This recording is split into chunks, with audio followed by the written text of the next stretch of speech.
Shabbat Shalom, y'all. We are here for our weekend reflection message. We're just kind of recapping this week's lessons and taking it all in and integrating through the weekend as usual. So from the Radiant Sun Oracle, we have got Venus in Gemini, flattery, followed by Venus in Aries, lust, followed by Saturn in Scorpio, which is inheritance.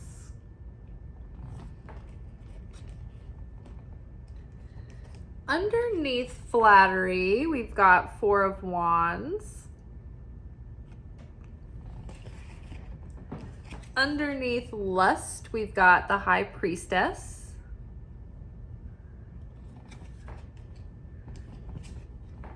And underneath inheritance, we've got the King of Wands. Excuse me. So I think first of all, this week there were all kinds of aspects going on with Venus. Venus was making aspects with Uranus, Neptune, and Pluto, which had us radically shifting and revolutionizing the way that we feel about things, the way that we approach our relationship to others and life, the way that we relate to love and money. And so a lot of those deep wounds that affect our worth that end up having symptoms that come up within love and money were probably coming up to being addressed this week, if not through the weekend. So we have opportunities to do some real healing work that I think will help us, that will give us a boost in the realms of love and money. And so these cards, two of our oracle cards, have directly to do with Venus. And so I think that this is really honing in on the energy of this week. Around this week, we've also been having so many messages around family healing, forgiving and learning, mother healing, father healing. And it's really those mother and father wounds, the issues that we have around mother and father from our implanted since our early childhood and maybe going on throughout our life until we solve these things. But they have a direct effect on our self-worth, which connects to, so the direct effect on self-worth, but also they implanted our programming around relationship dynamics, what we witnessed is, in our earliest ages, and then how we relate to money and how, and the level of security in the household. So all of this is coming up for healing, and I think that we're making major headway and major breakthroughs to allow beauty and expansion to come through, and all of those Venus themes to be enhanced and taken to the next level in accordance with our level of healing that we've done in these areas. So I know personally, and I've been talking about these anecdotally, I've had opportunities recently to spend really good time with my mom, right? And heal that relationship and make a lot of progress there. And then I, this week, had been, trying to then turn my attention and wrestle with the father stuff and trying to heal the father stuff. And I just came from dinner with my father and his wife and my younger sister, and I had a really great time. And in the past, I went over there tonight just determining within myself that no matter how it goes, I'm just going to try to have a good time and a good outlook and keep my heart open and not take anything personally. And it ended up being a wonderful night. In fact, he asked me a question and he set it up in such a triggering way. He was like, I want to ask you something. And I'm like, oh God, what's going to happen? Because many times in the past, my parents have confronted me for having unusual beliefs in their opinion, or not being just like they think that I should be. And they're very fervent, evangelicals. So it can get, pretty intense and pretty nasty at times. And so that's a very like fearful subject when they bring that up. And so he was like, I just wanted to know, like, what made you get so into like studying the Jewish faith and like, you know, Hebrewism and all that. And so I just was like, oh, where's this going? And I just started talking about, like, I just feel like it completes Christianity. Like, it's like it gives you such more, like, so many more layers of depth and meaning to understand the context of what Jesus is all about, what he's talking about, and all the prophecies he fulfills. And I think that there's so much of our faith is also inherently tied into the roots of like the Exodus and all of the things everything is built upon the Old Testament. I mean, I just think that we weren't finished with the Old Testament, and that, you know, Jesus completes the whole story. And so he was like, yeah, I just think it's great. And so he totally took a turn for like a 180 from what I would have maybe expected in the past. So that was such a relief. So this is what I'm talking about, like these sudden changes and revelations and the ability for like us to go back into these familiar triggering situations. But if we're going through them mindfully and we open our heart just a little bit, have just a little bit of trust that things can be different now on this new timeline, as long as we are different, we make an effort to not go back into that same mindset, the same perception, the same behaviors. Because had I gone over there defensive and prickly, we may not have had the best evening, and I might have been justified in going over there defensive and prickly, but it wouldn't have helped. It wouldn't have brought more harmony and like progress into the situation. It would have probably just been tense and uncomfortable and awkward, and then have a lot of misunderstandings. And that's how the ego gets in, right? Start setting booby traps. So I was careful to be watchful over myself when I get tripped up into those moments and that kind of train of thought or that way of thinking. And so we had a really great time. And it's so funny because you guys know my ongoing saga with the air conditioner. My dad's wife brought up, she's like, what's going on? Like, how's that going? And I brought her up to speed, and she was like, will you go home, check to see if your fan is set to auto or on? She was like, I had the same thing happen and at this bank that I worked at, and it was like, no matter what we had the air conditioner set to, it was always like muggy and hot, and it was so humid. And the air conditioning people, like, I don't know, they went through all of these things. Finally, they figured out you're only supposed to have the fan set to on during the winter when the heat is on. And during the summer when the air conditioner's on, you have to set it to auto, because if the fan's blowing too much, then it's like blowing the condensation off the coil back into the air. And I'm like, this sounds exactly what's been going on right now. So I have now switched that over, and maybe it's just me hallucinating, but I think that the air is already fresher. I'm so excited, you guys. Isn't this funny? Like, I have a healing, I take a leap of faith, right? I want to put my defenses up, but I decide to stay open and vulnerable. I go to my dad's house. I have this dinner. We have a good time. The mystery of the air conditioner might have been solved. And also, so I don't know if you guys saw the other video when I was telling about the story about how when I went to lunch with my mom the other day, I was also kind of determined to have like a new start with her, and we had a wonderful lunch. And a silent prayer that I didn't even voice was answered. And it was like something funny and small and mundane, but it made me feel very taken care of and very heard, because I didn't even voice the prayer out loud. I was thinking to myself how much I needed windshield wiper blades. And I was like, do they change those for you at AutoZone? Like, I don't know. And then like, I was worried about all the sap on my car. I needed to like take a day to like wash it. It was going to be like a big project.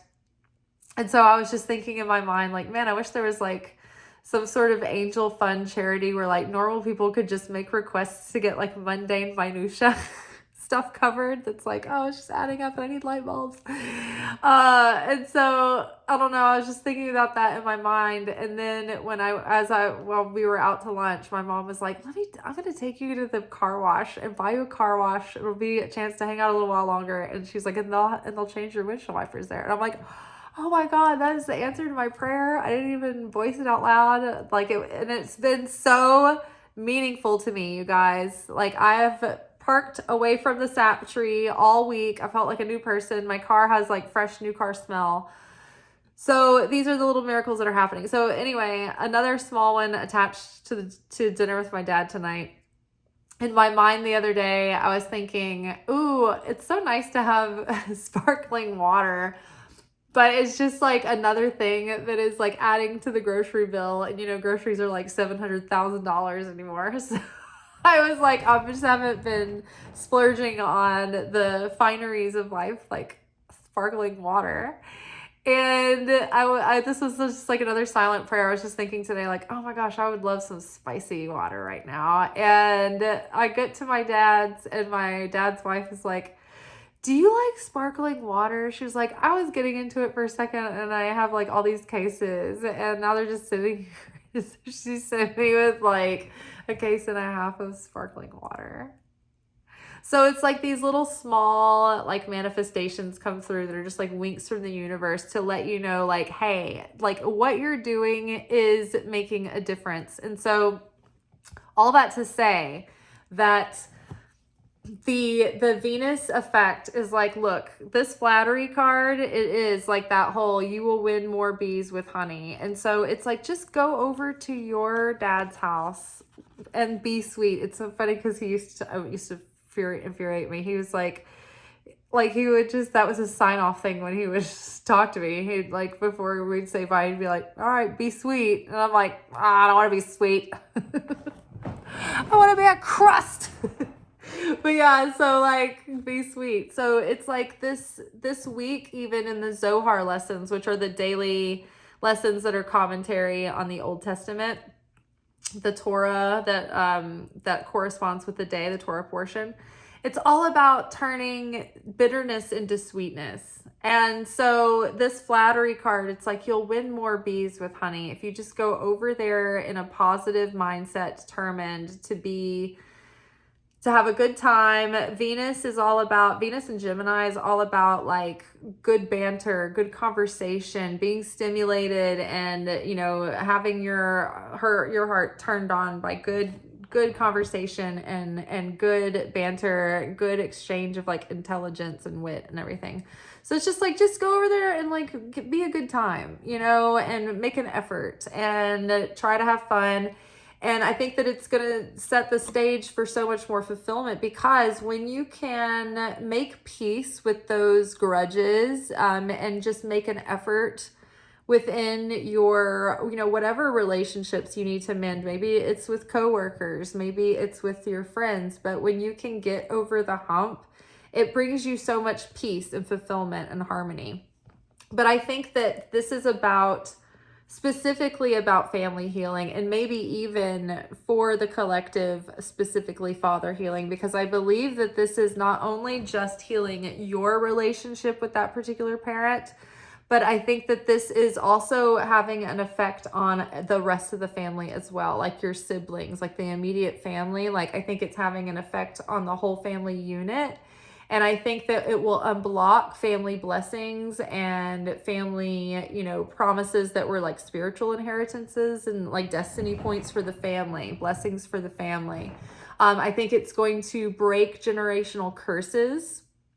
And so I think that it's going to go back into your bloodline and break the cycle of those things that continue to play out and interrupt generations of relationships.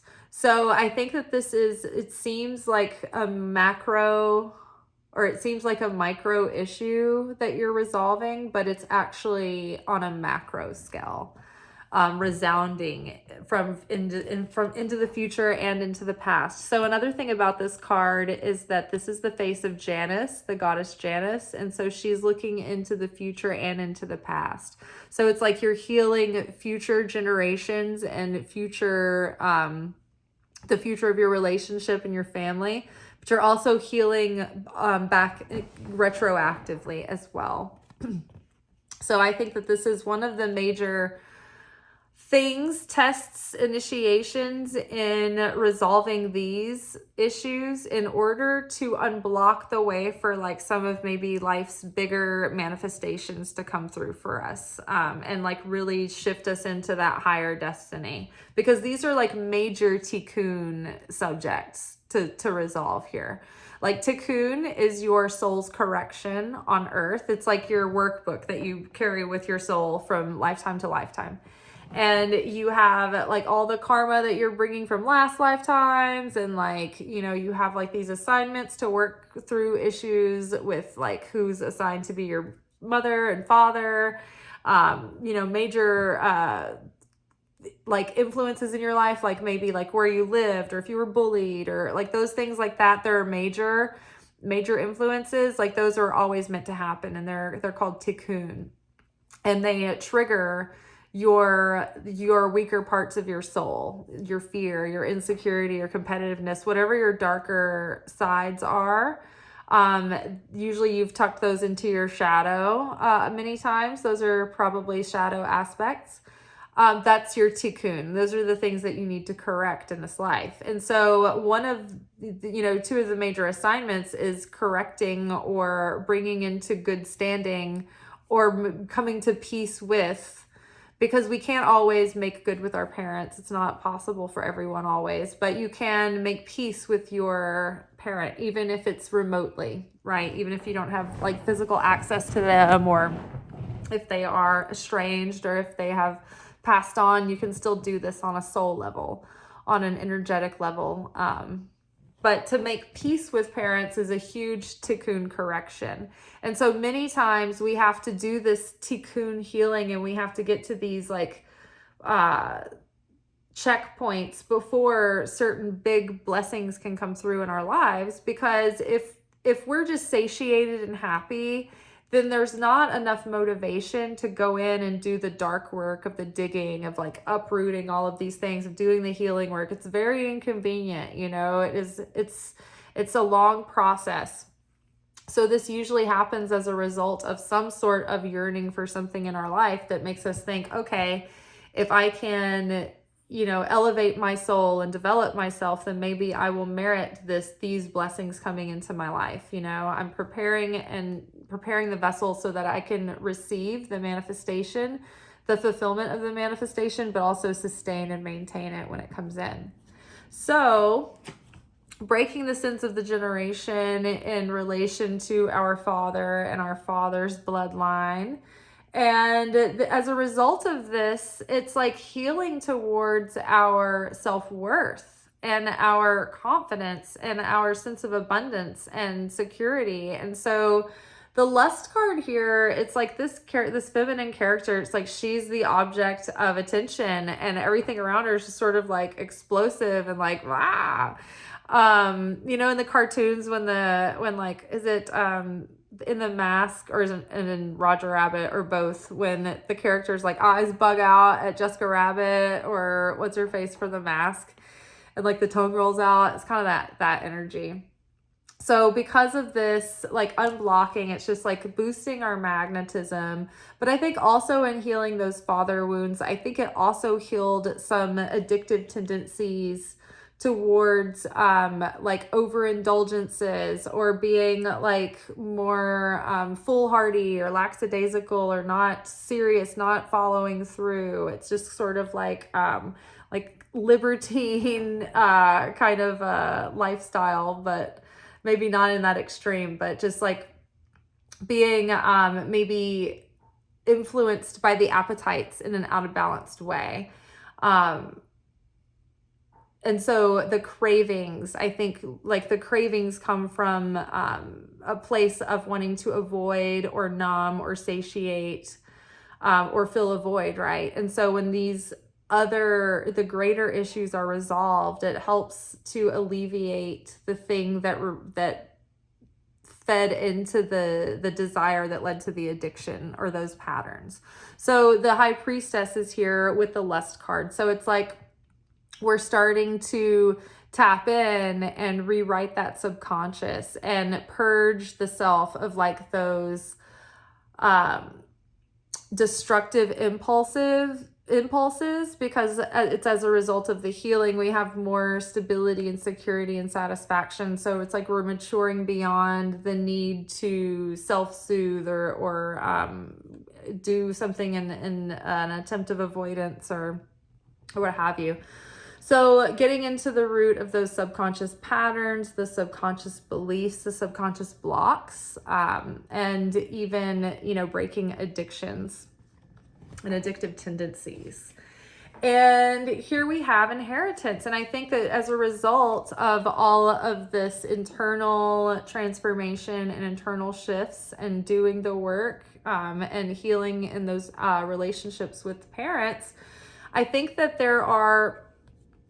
we are drawing closer to the Creator through this because we're building affinity with the Creator. But there's a spiritual secret that if we cultivate unity within our spiritual communities, then it draws in blessings and abundance, because we're perpetuating the essence of unconditional love, and that unity is in the likeness of the Creator. The Creator is one, the Creator is whole, the Creator is all things united. So the more that we are like the Creator, like attracts like, so we can draw closer to that energy and be in the flow of abundance and blessing. If we are cultivating strife and division within our spiritual communities, then this cuts us off from blessing and abundance, and it can even cause health issues or shorten our lifespan. So as we heal these family issues, this brings more blessing and abundance within the whole of the family. And so I think that this is where we've got King of Wands here. This is the most mastered within the self, within the awakening of your sense of self, your sense of confidence. I kind of relate the King of Wands card to my father. I think maybe because he's an Aries, but I think it's a level of self-mastery, of taking charge of your life and having faith and certainty, and then being able to courageously and boldly take action on that. I think it's healing to do with the father, but I think because of this, it's allowing our manifestations to come through, those big life dreams that, we feel like it's our sole purpose to be in alignment with this thing, or to have this thing, or to do this thing. And you're just what's the holdup? Why? I've done all the things. What is it? What's left? It's these mysterious components that have to come in at the end, and it's to do with healing. It's all the esoteric stuff. It's all the metaphysical that we can't see. So healing that wound brings us up into the level of King of Wands. As we heal our relationship to that King of Wands, it might even bring in some sort of family blessing with this inheritance. But I think that this is inheriting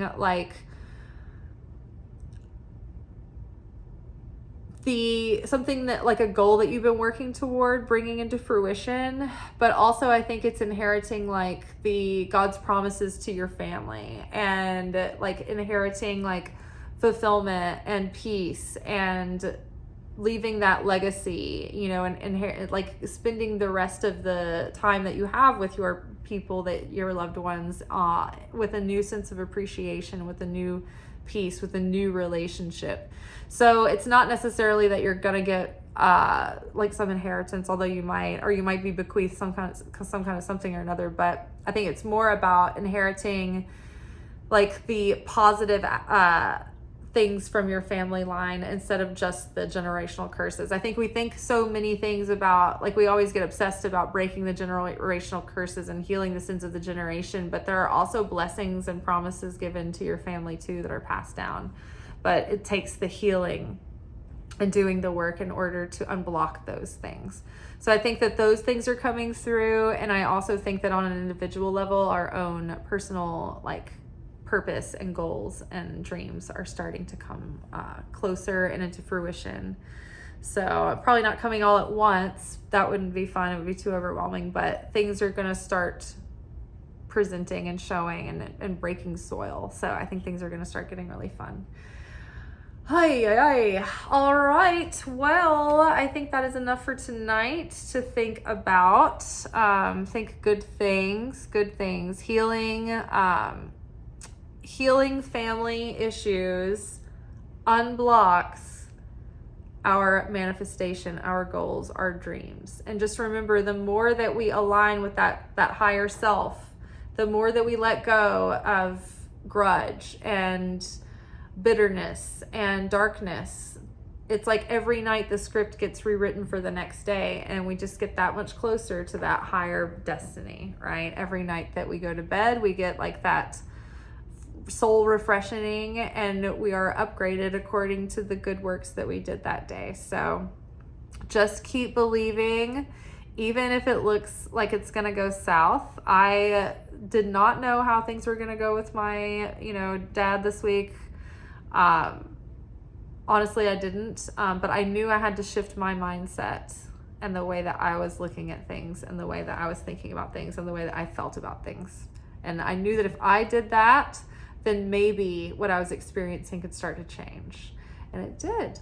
So that can happen for you as well. I will see y'all tomorrow for our Secret Teachings of Jesus video, which is turned into one of our most popular playlists. People really love it. This is when I delve into the Gnostic Gospels, and we are studying from the book of Philip. So I will see y'all then. Ciao.